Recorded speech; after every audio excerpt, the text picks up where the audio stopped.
ನೋಡಿ, ನಲ್ಲಿಕಾಯಿಂದು ಬಾಟ್ಲೆಲ್ಲಿ ಹಾಕಿ ಇಟ್ಟರೆ ಉಪ್ಪಿನಕಾಯಿ ಇದು ಚೆನ್ನಾಗಿರ್ತದೆ.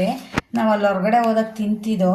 ಈ ನಲ್ಲಿಕಾಯ ತೊಳೆದ್ಬಿಟ್ಟು ಚೆನ್ನಾಗಿ ಬಟ್ಟೆ ಮೇಲೆ ಎಲ್ಲನೂ ಆರಿಸ್ಕೊಂಡಿದ್ದೀನಿ. ಚೆನ್ನಾಗಿ ನೀರು ಇರಬಾರ್ದು, ಸ್ವಲ್ಪನೂ ನೀರು ಇಲ್ಲದೆ ಹೋದ್ಮೇಲೆ ಈ ಥರ ಇದಿರ್ತದಲ್ಲ ನೋಡಿ, ಬೆಟ್ಟದ ನಲ್ಲಿಕಾಯಿ ಹಿಂಗೆಲ್ಲ ಇದು ಮಾಡ್ಕೊಳ್ಳೋದು.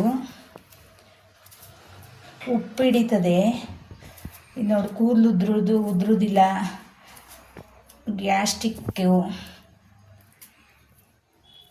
ಎಲ್ಲನೂ ಹಿಂಗೆ ಹಾಕೊಳ್ಳೋದು ಮಾಡಿಕೊಂಡು ಎಲ್ಲ ಹಿಂಗೆ ಬಾಟ್ಲಿಗೆ ತುಂಬಿಕೊಂಡು ಒಂದಿಡಿ ಹಸಿಮೆಣಸಿಕಾಯಿ ಕಟ್ ಮಾಡ್ಕೊಂಡಿರೋದು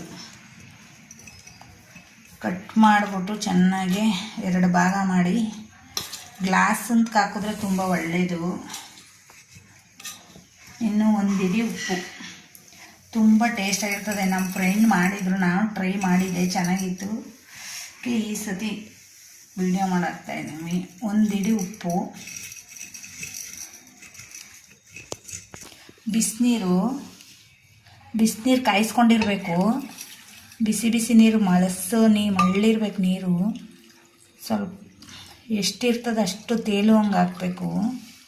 ನೀರನ್ನು ಬಿಸಿನೀರು ಹಾಕ್ಬಿಟ್ಟು ಮುಚ್ಚಳ ಹಾಕ್ಬಿಟ್ಟು 3 ದಿವಸ ಇಟ್ಬಿಡ್ಬೇಕು. ತೆಗೀಕಿಲ್ಲ, 3 ದಿವಸ ಆಯ್ತಲೇ ಬೆಂದಿರ್ತದೆ ಚೆನ್ನಾಗಿ.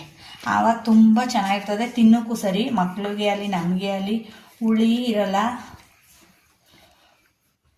ನೀರೊಳಗೆ ಎಷ್ಟು ಚೆನ್ನಾಗಿದೆ, ಎಲ್ಲ ಬೆಂದಿರುತ್ತೆ. ಇದನ್ನು ಇವಾಗ 3 ದಿವಸ ಆಯಿತು. ಈಚೆ ಇಟ್ಟರು 1 ವಾರ ಇಟ್ಕೊ ತಿನ್ಬೋದು, ಏನೂ ಆಗೋದಿಲ್ಲ.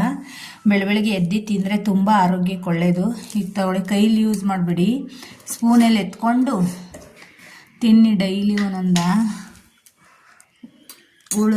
ಕೈ ಬರಲ್ಲ, ಅದು ಉಪ್ಪು ಹುಳಿ ಚೆನ್ನಾಗಿ ಇಟ್ಟಿರ್ತದೆ. ಇನ್ನು ಬೆಂದಷ್ಟು ಒಳ್ಳೆಯದು. ಅದು ಡೈಲಿ ಚೆನ್ನಾಗಿ ಬೇಯ್ತಾ ಇರ್ತದೆ ಹಂಗೆ.